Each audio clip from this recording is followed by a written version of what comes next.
अप्रैल का महीना था। रात के समय सभी गांव वाले अपने अपने घरों में बैठे थे, लेकिन कोई था जिसकी चहलकदमी जंगल में अभी भी जारी थी। रमेश, जो कि पिछले महीने ही शहर से आया था, अपनी हाथ में मोबाइल की फ्लैश ऑन किए आगे बढ़ रहा था।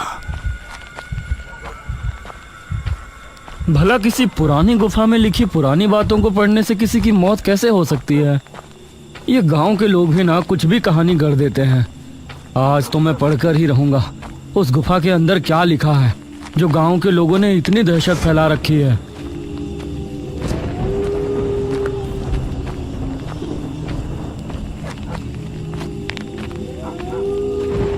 कुछ कदम चलने के बाद गुफा उसके सामने थी।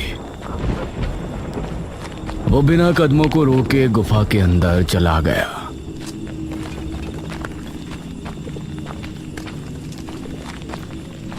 गुफा तो नॉर्मल ही लग रही है।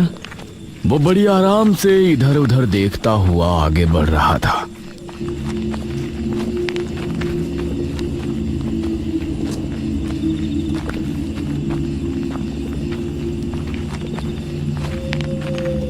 कुछ देर चलने के बाद उसे गुफा की दीवारों पर कुछ अजीब सी आकृतियां नजर आईं और उनमें से कई आकृतियां बहुत ही भयानक थीं। अब उसे ये थोड़ा अजीब लग रहा था। तभी उसने एक दीवार पर कुछ लिखा हुआ देखा, जो कि संस्कृत भाषा में लिखा था। अरे बाप रे, ये तो कोई बड़ी गाथा लगती है भाई। ऊपर से लेकर नीचे तक की दीवार लिखाई से भरी है। उसने दीवार पर लिखी बातों को पढ़ना शुरू किया और धीरे धीरे उसकी आंखें बड़ी होती चली गईं। जब वो दीवार की आखिरी लाइंस पर पहुंचा तो अचानक से उसके चेहरे के रंग उड़ गए। उसकी आंखें खौफ से बड़ी हो गईं। उसकी सांसें तेज तेज चलने लगी। हे भगवान, ये मैंने क्या कर दिया? वो उसी समय वहां से भाग निकला और गांव की तरफ रवाना हुआ।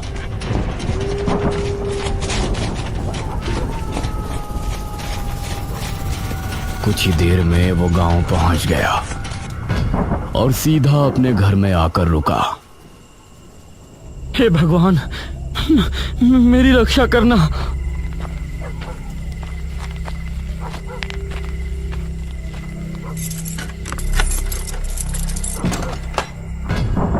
वो बेड पर पहुंचा और चादर में घुस गया। उसे बहुत तेज बुखार भी आ गया था। शरीर में अजीब सी कपकपी बंधी थी। तभी उसे उसके दरवाजे के खुलने की आवाज आई। वो डर गया और उसने अपने चेहरे से हल्की सी चादर हटाई तो उसके सामने एक बहुत ही भयानक असुर खड़ा हुआ था। उसे देखकर उसकी आंखों में खौफ उतर आया।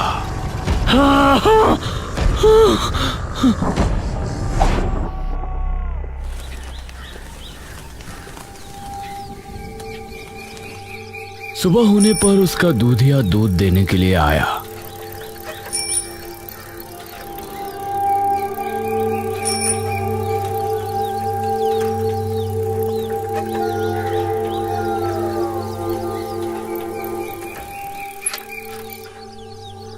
अरे रमेश बाबू, दूध ले लीजिए। कहाँ छिपे बैठे हैं?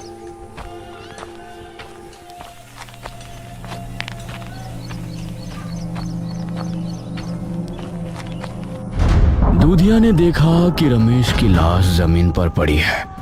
उसकी आंखें खुली थीं, जिनमें छाया खौफ देखकर यह समझ आ रहा था कि उसने मरने से पहले कोई बहुत भयानक चीज देखी है। कुछ दिन बाद गांव में एक टांगा आया।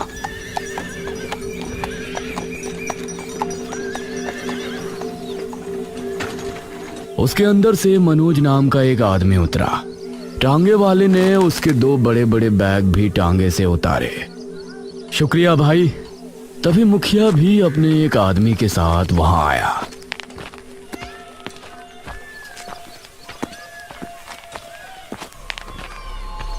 अरे अरे मास्टर साहब, आप क्यों ये संदूक उठा रहे हैं? ये काम करने के लिए तो हमारे आदमी है ना। अब मुखिया जी नमस्ते। लगता है आपने मुझे पहचान लिया। हाँ हाँ, मेरी बाबू से बात हुई थी। हम इस बात से बहुत खुश हैं कि आप हमारे गांव के अशिक्षित लोगों को शिक्षा देने के इरादे से आए हैं। मुखिया जी, मुझे एक घर रहने के लिए मिला है, क्या आप मुझे वहां तक छुड़वा देंगे? हाँ हाँ, मैं ही आपको छोड़ने चलता हूँ।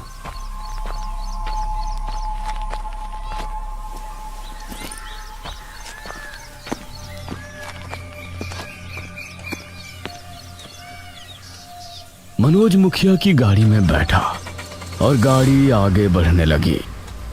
वैसे वो घर बसावट से काफी दूर है। कुछ देर की यात्रा के बाद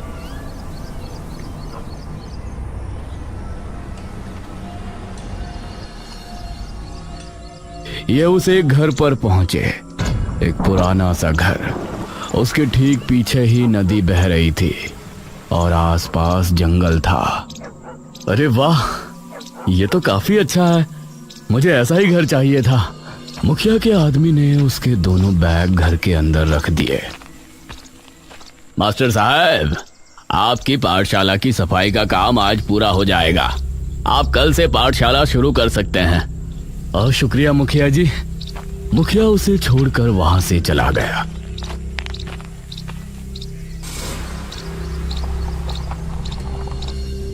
मनोज ने अपने बैग्स को कमरों में रख दिया।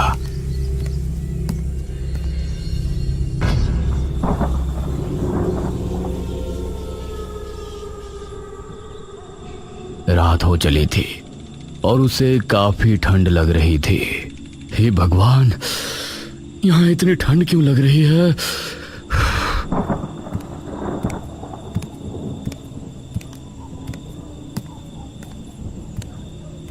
उसने दूसरे कमरे में जाकर देखा तो वहां अंगीठी और कुछ लकड़ियां रखी थीं।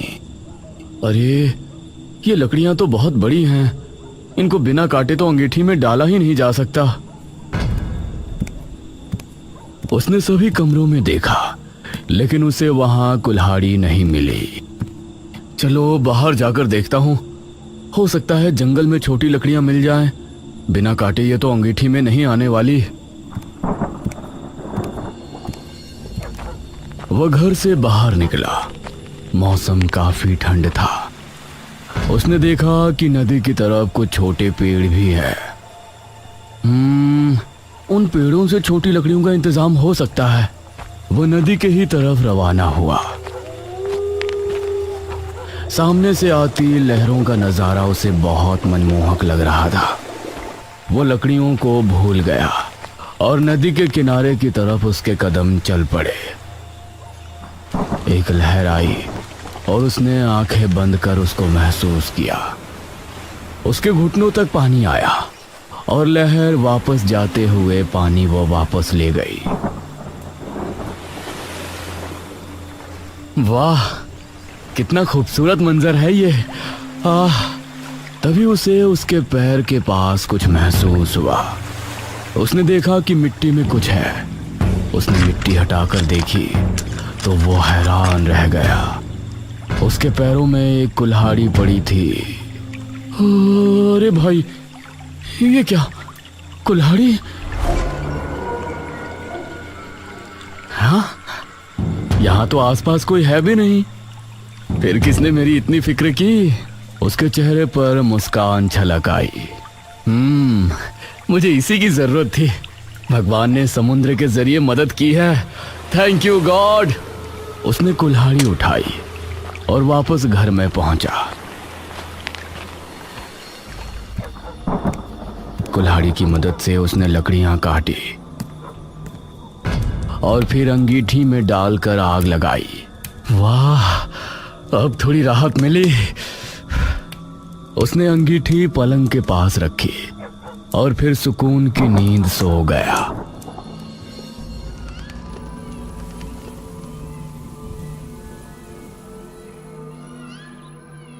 अगली सुबह मनोज अपने पाठशाला में पहुंचा। पहले दिन से ही वहां गांव के कई लोग शिक्षा लेने पहुंचे। मास्टर जी, ये नटूरे का क्या मतलब होता है? ये सुनकर मनोज मुस्कुराया। अरे चाचा जी, वो नटूरे नहीं, नेचर है। Nature nature. यह सुनकर सभी हंस पड़े। गांव के लोगों को पढ़ाना काफी मुश्किल का काम था, लेकिन मनोज को यह करने में बहुत गर्व महसूस हो रहा था।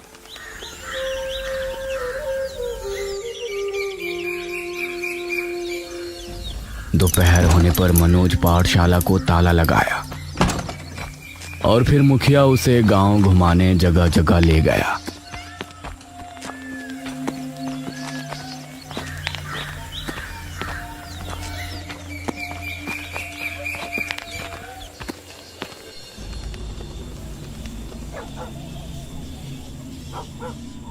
शाम होने पर सभी आग के सामने बैठकर बातें करने लगे। मुखिया जी, जब से यहाँ आया हूँ गांव की गुफा के बारे में कुछ न कुछ अलग बात सुनी है। उस गुफा की असली कहानी क्या है? अरे वो गुफा बहुत ही विचित्र है। गुफा के अंदर जाना तो साधारण बात है, लेकिन उसके अंदर दीवारों पर संस्कृत भाषा में बहुत लंबी लंबी बातें लिखी हैं। अब वो कोई कहानी है या कुछ और है ये नहीं पता, लेकिन जिसने भी उन दीवारों पर लिखी पंक्तियों को पढ़ा है उसकी रहस्यमयी तरह से 3 दिन के अंदर मौत हो जाती है। हे भगवान, ये तो बहुत अजीब बात है मुखिया जी। शुक्र है मुझे संस्कृत पढ़ना नहीं आता। मनोज को इस बात पर भरोसा नहीं था, क्योंकि वो एक पढ़ा लिखा व्यक्ति था। अब चलिए मुखिया जी, अब आपसे कल मिलता हूँ।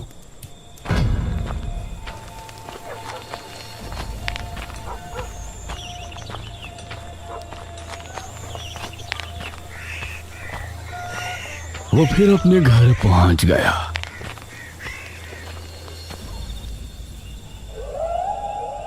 लेकिन बिरजू अभी भी गुफा के बारे में ही सोच रहा था। उसके कदम उसे गुफा के पास खींच ले गए। मैंने झूठ बोला था कि मुझे संस्कृत नहीं आती। अब तो मेरी उन पंक्तियों को पढ़ने की जिज्ञासा और बढ़ गई है। भला दीवारों पर लिखी बातों को पढ़ने से कोई मर सकता है? वो गुफा के अंदर चला गया। कमाल है, जितनी अंदर जा रहा हूँ रोशनी उतनी ही बढ़ती जा रही है, लेकिन समझ नहीं आ रहा रोशनी आ कहाँ से रही है। वो एक दीवार के सामने जाकर रुका और उस पर लिखी संस्कृत की लाइन पढ़ने लगा। भारत 1026वीं ईस्वी में रतनगढ़ के राजा अमर सिंह का राज था। उनके राज्य में प्रजा बहुत खुश थे और उनका तेज दूर दूर तक फैला था। लेकिन एक दिन अचानक उसने काफी देर तक दीवार पर लिखी कहानी को पढ़ा और नीचे आते आते उसके चेहरे की रंगत उड़ गई। सर्दी में भी उसके माथे पर पसीने आ गए थे। तभी उसे एक भयानक हंसी सुनाई दी। उसकी हालत खराब हो गई और वो जल्दी से गुफा से बाहर भागा। वो गांव की तरफ निकल गया और कुएं पर जाकर रुका।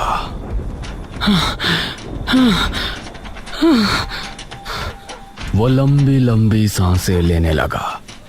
उसे बहुत प्यास भी लगी थी। पानी। उसने कुएं में बाल्टी डाली और ऊपर खींची। उसके बाद उसने पीने के लिए जैसे ही चुल्लू में पानी लिया, वो पानी एकदम लाल हो गया और उसमें से बदबू आने लगी।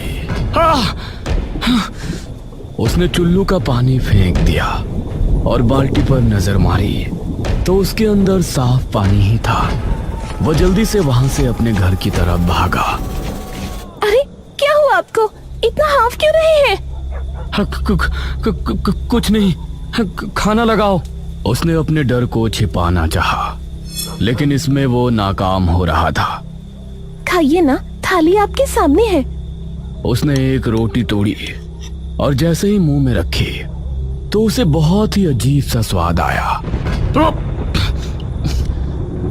और उसने रोटी वापस उगल दी। उसने देखा कि थाली में सब्जी की जगह कीड़े रेंग रहे हैं। अरे क्या हुआ आपको? जब बिंदिया ने देखा तो प्लेट में खाना ही था। वो कीड़े सिर्फ बिरजू को ही नजर आए थे। कुछ नहीं, वो मुझे भूख नहीं है। वो बिस्तर में गया और बुरी तरह से कांपने लगा। उसकी बीवी बिंदिया को उसकी बहुत चिंता होने लगी। अगले दिन सुबह 7 बजे मनोज की आंख खुली। उसने उठते ही खिड़की से नदी का नजारा देखा। वाह, कितना खूबसूरत नजारा है। ठीक 8 बजे वो पाठशाला पहुंचा और पढ़ाने का काम शुरू किया और शाम होने तक वो मुखिया के साथ ही रहा। उस समय बिरजू भी काम से अपने घर को लौट रहा था। तभी उसे अपने पीछे से अचानक भारी कदमों की आवाज सुनाई दी।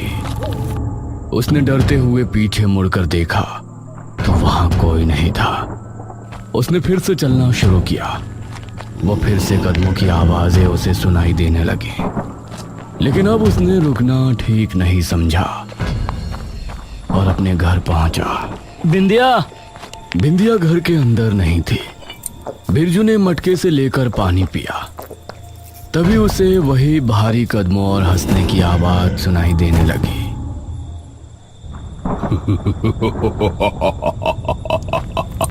उसने देखा कि ये आवाज उसे स्नान गृह से आ रही थी। वो धीरे धीरे उसकी तरफ बढ़ने लगा। बिंदिया, क्या तुम हो? तभी दरवाजा हल्के से खुला और एक भयानक हाथ दरवाजे पर आया। उसे देखकर वो डर गया और उसने अपने कदमों को पीछे लिया। तभी घर की सारी लाइट बंद हो गई और उसे अंधेरे में 2 लाल चमकती आंखें दिखाई दी। उसकी चीख सुनकर आसपास मौजूद सभी लोग उसके घर की तरफ भागे। बिंदिया भी पड़ोस के ही घर में थी। वो भी वहां से निकलकर भागी। वहां जाने पर बिरजू की लाश पड़ी मिली। उसकी गर्दन पूरी पीछे तक घूमी हुई थी। मनोज भी बिरजू की लाश देखते हुए बहुत हैरान था। जरूर ये गुफा के अंदर ही गया होगा। लेकिन इसने तो कहा था कि इसे संस्कृत पढ़ना नहीं आता। मनोज को यही लग रहा था कि उसका किसी ने खून किया है और गुफा वाली बात के सिर्फ आड़ ली जा रही है। कुछ देर बाद मनोज वापस अपने घर पहुंचा। आज तो चाय पहले ही पी लेता हूँ, बहुत थकान हो रही है। और चाय बनाने के लिए किचन में गया।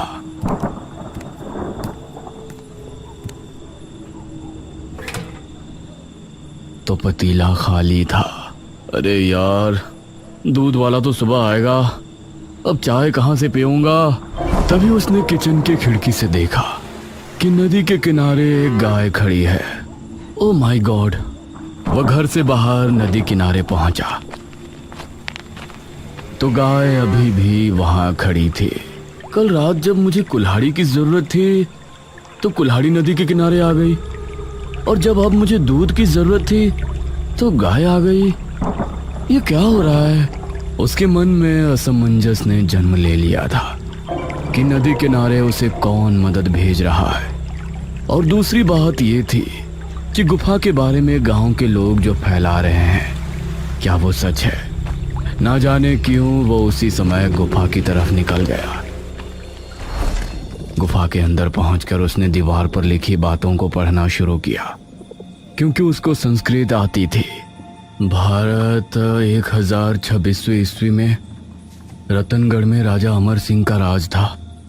उनके राज्य में प्रजा बहुत खुश थी और उनका तेज दूर दूर तक फैला था। लेकिन एक दिन अचानक, महाराज, बहुत बुरी खबर है। राज्य में हाहाकार मचा हुआ है।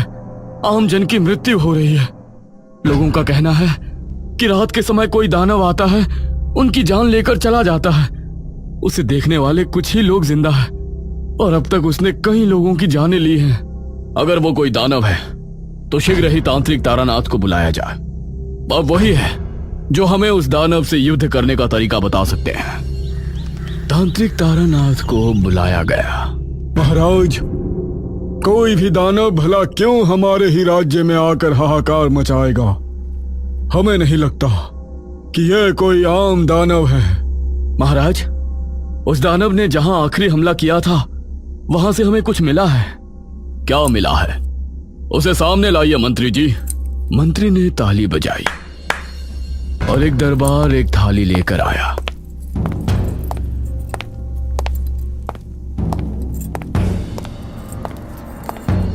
मंत्री ने उस थाली से कपड़ा हटाया तो उसके अंदर कोई नुकीली चीज थी। उसे देखते ही तारानाथ के माथे पर लकीरें उभर आईं। क्या हुआ बाबा? तारानाथ ने अपने झोले से कुछ चावल निकाले और उन पर कोई मंत्र पढ़कर उस नुकीली चीज पर डाले। उसके संपर्क में आते ही चावल जलकर राख हो गए। हे भगवान! महाराज, वो कोई दानव नहीं बल्कि असुर है। यह उसी असुर का नाखून है। असुर? हाँ, आपके पड़ोसी दुश्मन राज्य ने हमारे राज्य को खत्म करने के लिए इस असुर को आवाहन करके यहाँ भेजा है। तांत्रिक तारानाथ, अब हम इस असुर को कैसे वध कर सकते हैं? ये कोई आम दानव नहीं, असुर है महाराज। हमारी मृत्यु ही इस असुर का अंत है। यह सुनकर सभी हैरान रह गए। हमें एक महायज्ञ करना होगा और अपने शरीर को त्याग करना होगा। हमारी हड्डियों के बने वज्र से ही उसकी मृत्यु संभव है। बाबा, क्या और रास्ता नहीं है? नहीं महाराज, हमें हमारी मृत्यु का कोई दुख नहीं है। आपकी रक्षा करते हुए हमारी मृत्यु हो जाए तो इससे अच्छी मृत्यु और क्या होगी। तारानाथ एक गुफा में जाकर यज्ञ में बैठे और 2 दिनों के बाद जब महाराज अमर वहां पहुंचे तो वहां तारानाथ नहीं थे। उनकी हड्डियों का एक वज्र रखा हुआ था। आपका बलिदान सदैव अमर रहेगा।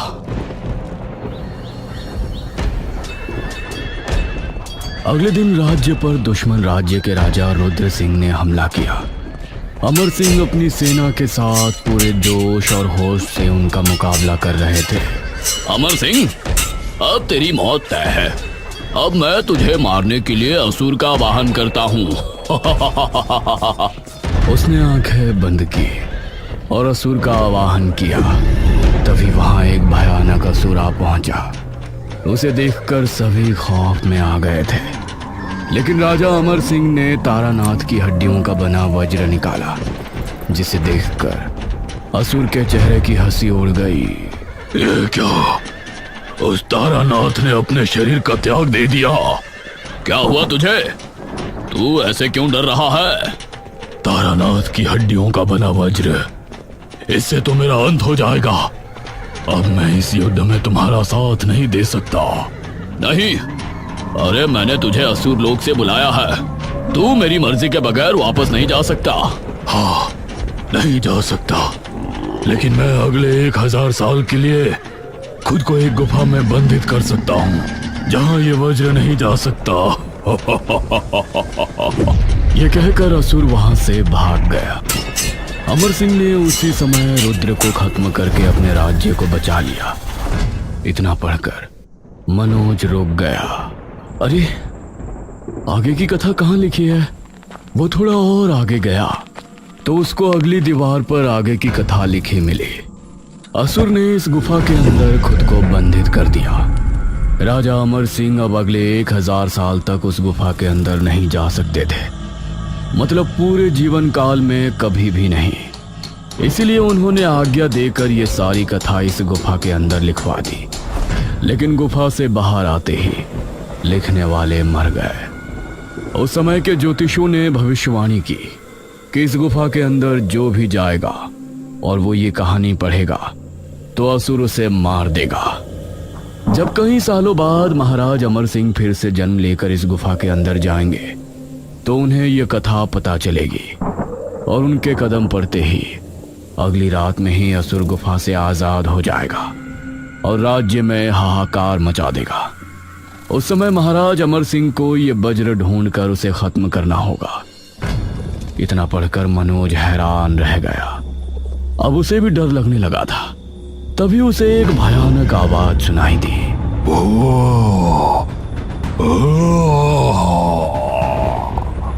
यह आवाज सुनकर मनोज बुरी तरह से डर गया और वहां से भाग निकला।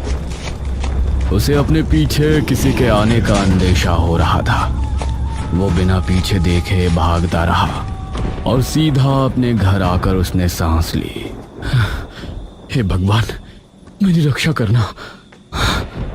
मनोज बहुत डरा हुआ था। अब वो उस नदी के बारे में सोचना भी भूल गया था। उसी रात गांव का एक लड़का रौनक छत पर सो रहा था। तभी उसे भयानक सांसों की आवाज आने लगी। उसने उठकर जैसे ही देखा तो उसके सामने एक बहुत ही भयानक असुर खड़ा हुआ था। असुर की पकड़ से वो खुद को छुड़ा ना सका। अगले ही पल चारों ओर सन्नाटा छा गया।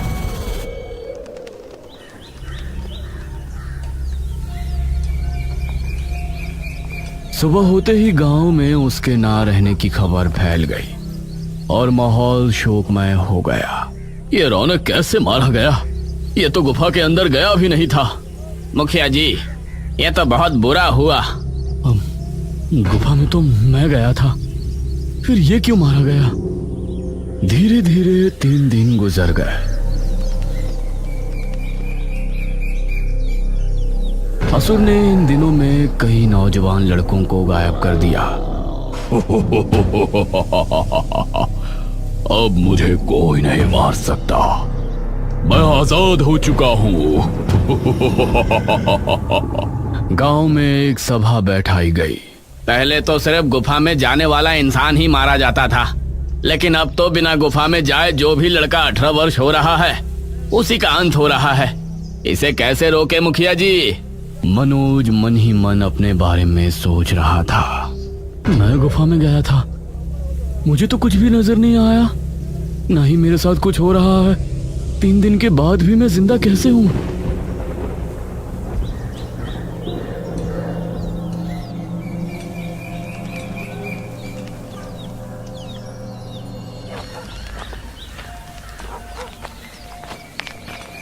मनोज घर पर आया और इसी सोच में डूब गया कि उसकी जगह गांव के लोग क्यों मारे जा रहे हैं। तभी उसकी नजर नदी पर पड़ी। वो बिना कुछ सोचे नदी किनारे गया। तुमने मेरी 2 बार मदद की है, अगर ये कोई इत्तेफाक नहीं है तो मेरी मदद करो। मुझे बताओ कि तुम कौन हो और क्या ताल्लुक है मेरा इस नदी से और गांव में हो रहे खूनों से। तभी उसने देखा कि लहरों के साथ कुछ उसके करीब आ रहा है। वो उसे देखता रहा और पास आने पर पता चला कि वो एक बोट थी जिसमें कोई नहीं था। ये क्या? इसमें तो कोई है ही नहीं, फिर ये यहाँ कैसे पहुंची? मनोज ने उस बोट में बैठ गया। उसके बाद वो अपने आप रवाना हो गई। मनोज को डर भी लग रहा था और हैरानी भी हो रही थी, कहीं उसकी मौत को अलग तरह से तय तो नहीं किया गया।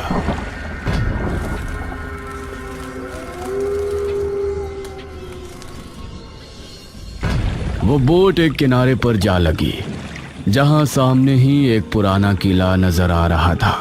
एक किला इस टापू पर?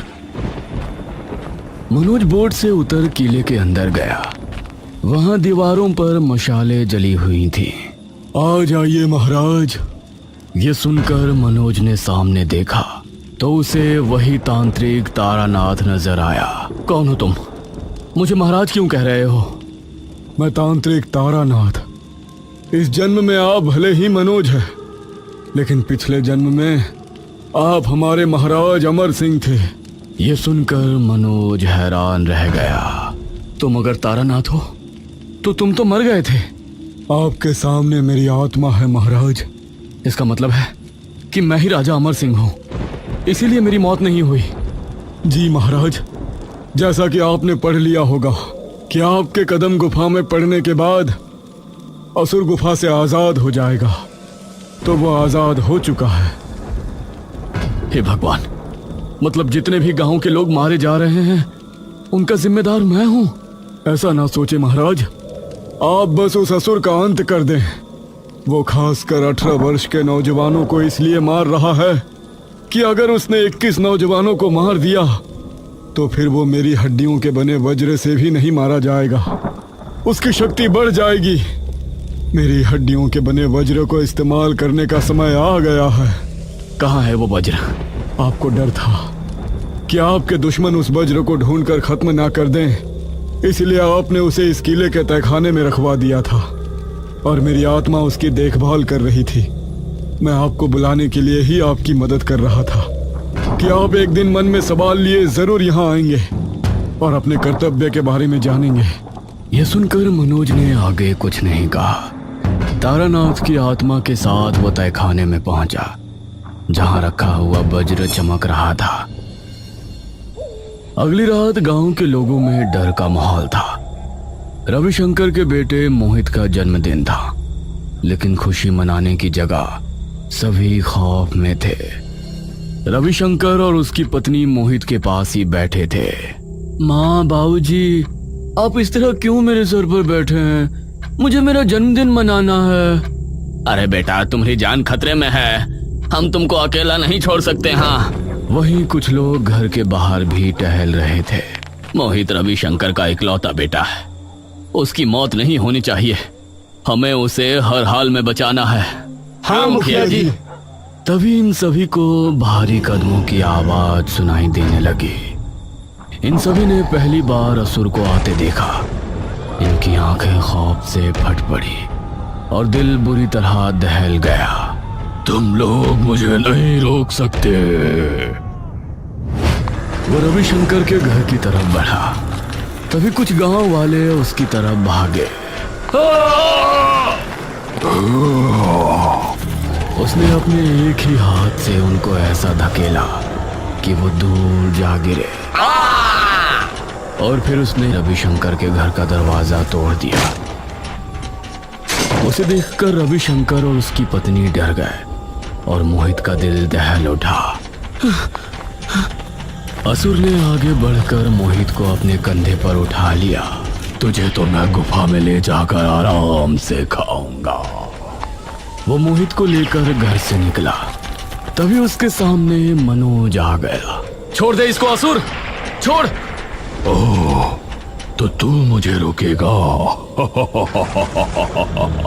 उसने मनोज को धक्का देना चाहा, लेकिन उसे छूते ही असुर को एक झटका सा लगा।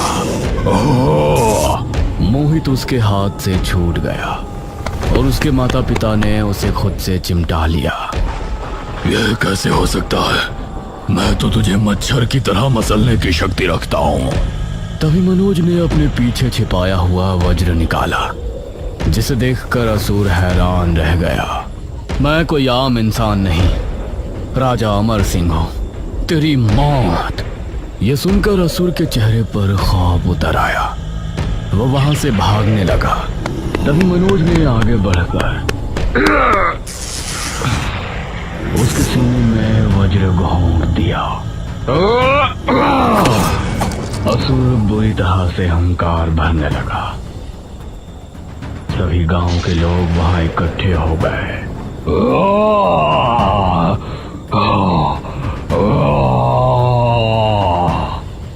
एक तेज चीख के साथ वो खत्म हो गया और राख बनकर ढेर हो गया।